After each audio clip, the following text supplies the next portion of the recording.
Welcome to Easy Learning.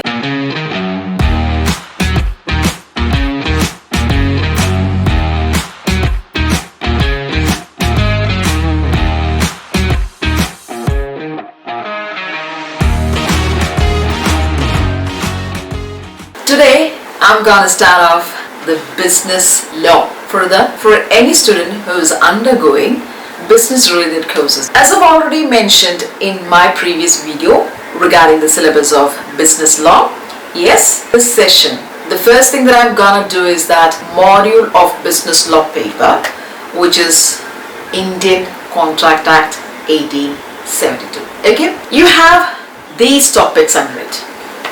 The topics are concept of contract, offer and acceptance, essential elements of contract, void agreements, valid contracts, contingent contracts, quasi-contracts, performance of a contract, discharge of a contract and its remedies, and the last part is special contracts. The special contracts are 5 in number: indemnity and guarantee, bailment and pledge. The last one is agency. So these are the topics we will be just watching through my videos. Okay, so let's move to the first item, which is the contract under Indian Contract Act 1872. Yeah, this law came into being before India got its independence. That means it was actually put forward by British, who were administering India then. Okay, let's move to the details of this act. Generally, any act in India has a format. The first part, just like we have name, the complete name, what exactly does the name stands, and in which year, where it was passed, and where does this act apply to. If there is any excluded part of India, that is also mentioned. The second part of any act is called the definition part. Wherever a word that the act tells, the meaning of that word can be checked out in this definition part. That's the use of definition. And all the other sections dealing with what is the act about, what does it deal, what does it want the people to do, what does it want the people not to do, and what exactly will be the procedure if the persons are not doing according to the law, the penalty or the punishment part. So this is the general format of any act. So naturally, the first thing first. The first things first? Yes, the first thing is some terms that we have to literally keep in mind.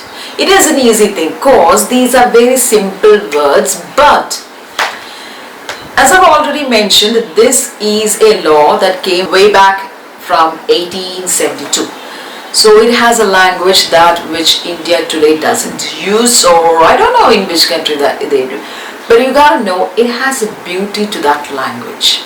Very few people can literally comfortably put that things in the law so poetically, so beautifully. I'm not glorifying the act, leave it. I'm just saying that there are people who enjoys that language. And if you can find that beauty, it would be easier. So let's get into the first part, called the contract. Usually any text would try to define what the contract is, and then it is a reverse engineering kind of a process that's been taken. So from where does it start? But I'm going to do it the usual way. We'll start off what does it start off from, where does it start off from, and then finally how can this be called contract.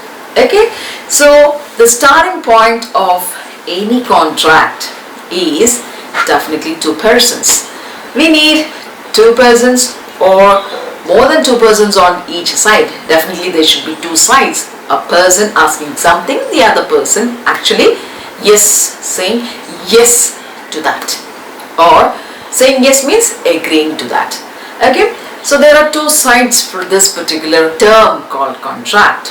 I'll put an example for you. I am asking you to paint me a picture of mine. Say, what do you think about that? I don't know whether you paint, but I'm just putting an example, believing that you're a painter, not the house painter, painter who paints paintings. Okay, so you just looked at me like, what do you mean, kind of a look, right?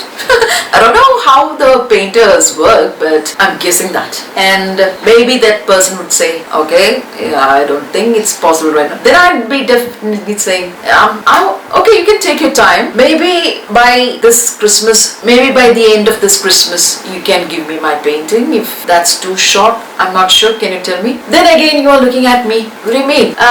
Say I want this particular painting for a particular purpose, like I am having a function and all those things, I blah blah blah blah blah, and then I'm finally saying that yes, okay, and I'll give you and I'm going to give you 1,000 rupees for that. When you heard that 1,000 rupees, you said, okay, done, agreed. Okay, now what happened?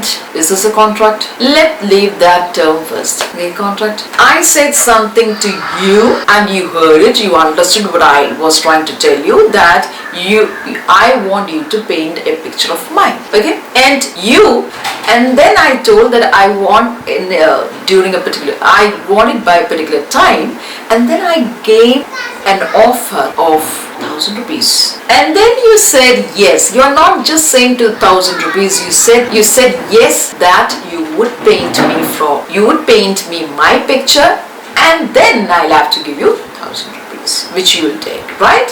So that is what we actually agreed, right? So that agreed, that terms of agreement, that terms of what we agreed, that terms, what I said, what he said, what I said and what you said, that makes an agreement, right?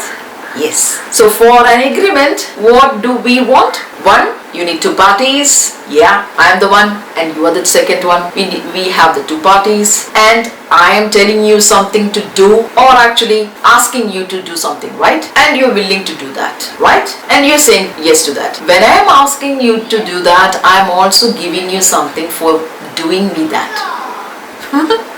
When I am asking you to do something for me, and I am also giving you something for that you do for me, right? So that part is known as offer. You're offering something, so you are the offerer.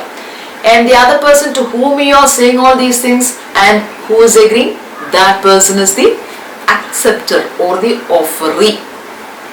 So the two persons are actually offerer and the offeree.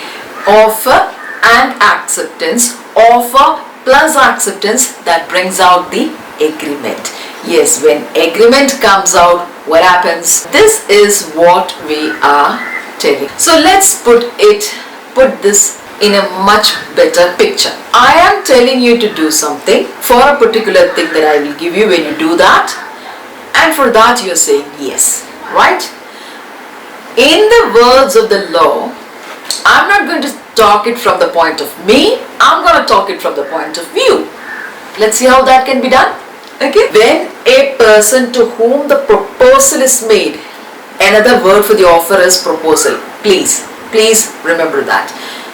When a person to whom the proposal is made, that is you, right, has signifies his assent thereto. To whom? To me. Signifies to the person from whom this offer or the proposal came, right? The proposal, when accepted, becomes a promise. Okay? A proposal, when accepted, it becomes a promise.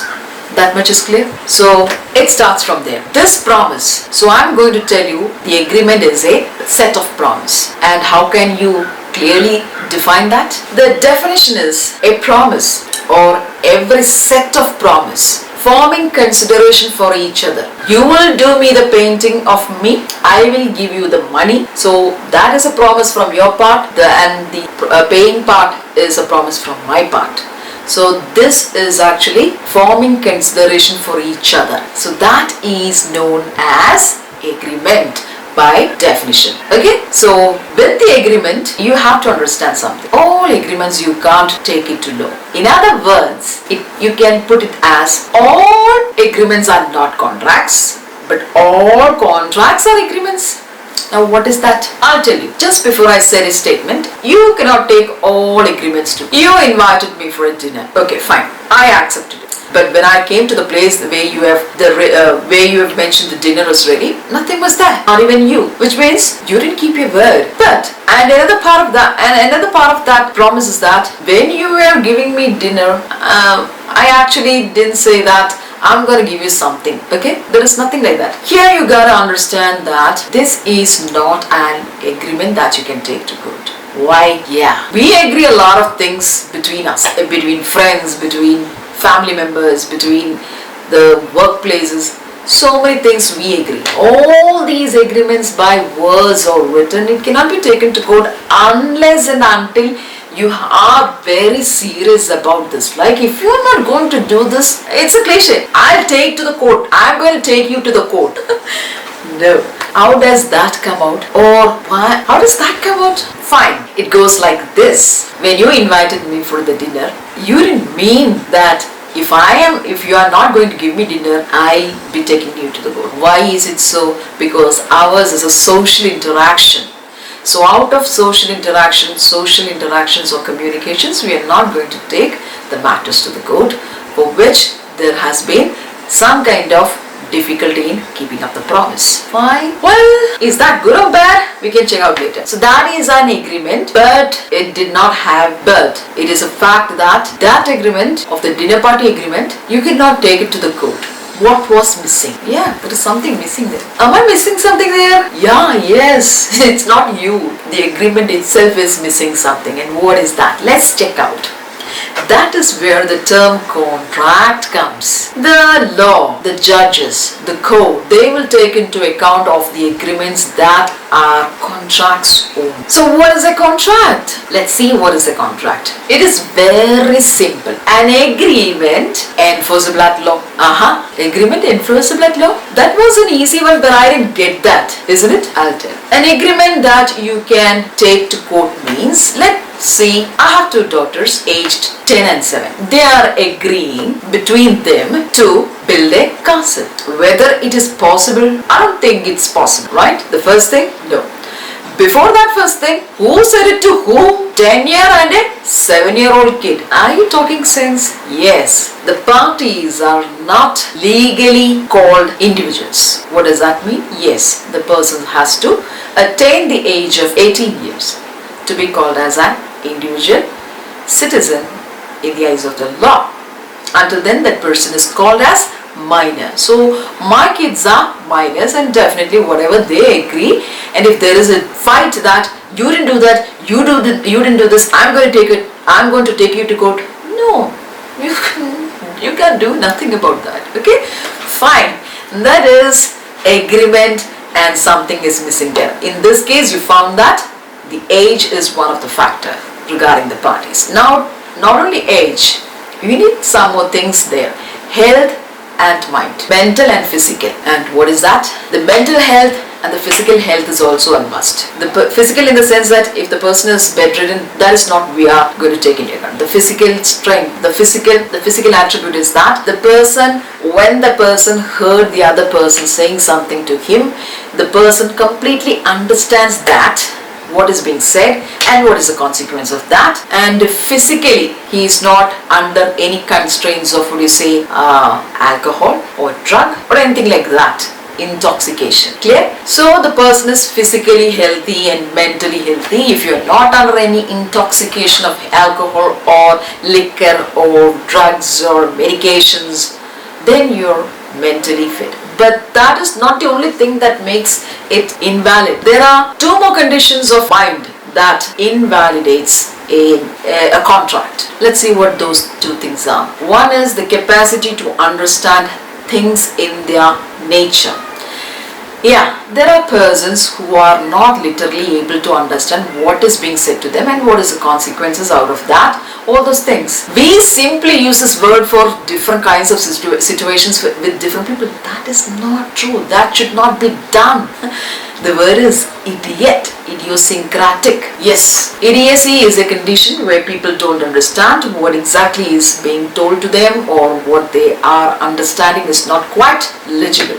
Fine. So we can call it in a much better way. Not mature enough to understand. Right? Okay. The second kind of persons are, apart from the drunkards or the other category, is that lunatics. This is a serious condition where human mind has definitely been crossing so many kinds of things in their minds, creativity and lows and highs and everything, and in between, yes, difficulties of minds are there. So during that period, that lunatic period, if the person is putting a contract or agreeing to a contract, it is not valid because his mind doesn't understand in the first place what exactly is being said to him and what is the consequence of that. Okay? Regarding that drunkenness, I'll give you a clue. I don't know how many of you have seen the movie called Pavada, played by Prithviraj Sukumaran and Anup Menon. Okay, I don't know whether you remember that scene. Anup Menon actually signs off when he is in a drinking bar. Okay, there is another aspect to it. We'll discuss it later. So that signature when he was under intoxicated mind is not valid. Yeah. So the mental state should be completely healthy for you to make a valid contract. Person should be of health, person should be of complete, the person should be of age, and the person should be physically and mentally healthy. Another small class of persons that doesn't actually can enter into a valid contract are called plenipotentiaries. I'm just mentioning it in case you want to know. Convicts. Convicts are the persons whom there are some kind of sentences of verdict from the court that they have done something wrong and is undergoing or is actually under a punishment. They can't enter into a valid contract. And that is the wrong part. Then the positive part is that there are so many persons who actually represent our country in different situations. Diplomats, representatives of India, apart from the vice president, president, prime minister, these lot of people, you can't take them to courts. You have to ask them to completely take off their cloth of their office by particular procedure. Only then you can ask them to come to court for a thing that they have not done properly. Okay? So regarding the capacity or the incompetency or the competence of the parties, these are the points. Okay? Now we are moving to the next C. That is consideration. We've already seen that word, right? A promise and every set of promises forming consideration for each other. Consideration. You do that for me, then I'll give you something. Okay? That is consideration. There is a cute word in Latin, quid pro quo, for that. Something in return. That's what exactly. And you cannot exactly measure this much as needed. No. There is some kind of values that there are some things that we have to take care when we are giving consideration. Yes, the time, the value, all those things. Apart from that, there are no strict absolute rules as to what the consideration should like. There are some exceptions in this case. We'll come to that later. Okay. So we have done with capacity or competency, the first to see. We've done with the consideration. And one more point regarding the consideration is that it should be lawful. Lawful and legal. There are two words. Do you have any clue what the difference is? Legal is definitely by law. You have written or unwritten law that is actually being practiced in the country. Whereas lawful means something which says, if there is a rationality in the mind, the rationality of the mind says this is good, this is bad, this is just, this is unjust. These weighing factors actually come into being with a particular thing being lawful or not.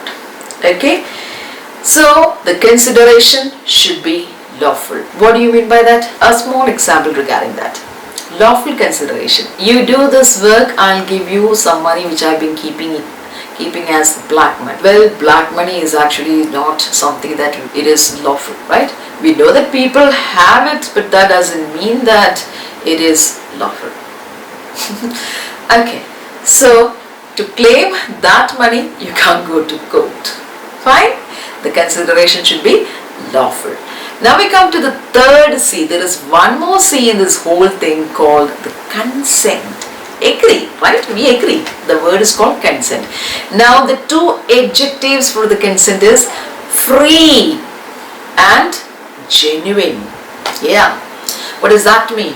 Yes, there are 5 things actually that actually make a consent not free, not genuine. The 5 things that tampers with the consent are force or coercion, undue influence, misrepresentation and fraudulent representation, and the last one is mistake. These are the 5 things that actually vitiate is the word. Vitiate a free consent. When you have any one of those, definitely consent is not free. Okay, so from the 3 C's we move on to the next item called part, which is most important. There are certain agreements declared void by the statute. That's another name for the piece of legislation of the act. There are few types of agreements that shall not be taken as contracts. Yes, we've already seen some of them.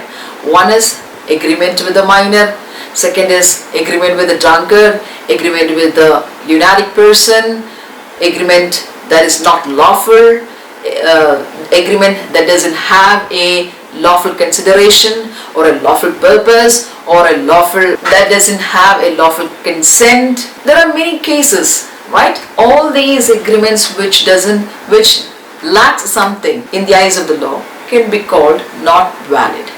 Okay, apart from that, there are certain agreements that has to be put in black and white. People has to sign it. Witnesses should be there. It has to be registered, and something has to be done with the notary public. All these things are kind of procedures that is required by the law. Say, if you have to register something in your name, kind of a building or a land, you're agreeing with a person that your land is actually being bought by somebody and you are going to receive money for that. Simply taking money and just giving the deed doesn't actually make you make the other person the owner. You have to go through some formalities. Legal, by the law, there are some formalities to be done. So if there is something lacking in the part of legal formalities, it can be corrected. So the validity comes back again if that is rectified. I'm going to list out what we just saw. What are these things? The capacity or the competency of the parties, the consideration, the consent, lawful object, certainty and possibility of performance, not declared void agreements, legal formalities,